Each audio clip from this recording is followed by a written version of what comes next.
কি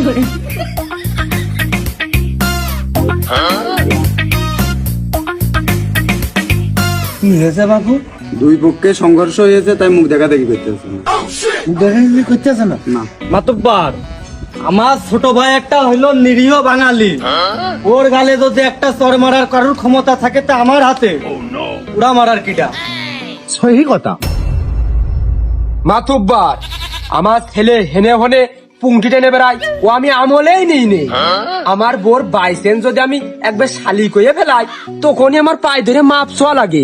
তা আমার ছেলের উড়া বুদাই কর কিটা? এ তো মহামূল্যবান পয়েন্ট। মাতুব্বা, তুমি একটা চড় মারো দিনি, মারো আমার গালে একটা চড় মারো, ব্যথাটা কার লাগবে না, শরীর আমার, ব্যথাটা আমারই লাগবে না, মারো একটা মারো। সামান্য কাঠ বিড়েল মেরে আমি হাত নষ্ট করবো না। মাতুব্বার, এই যে আমি এদিক, আমার ওই ওটার শক্তি নেই, ওই এক পাশে কথা শুনে সালিশ পেরে না জানো।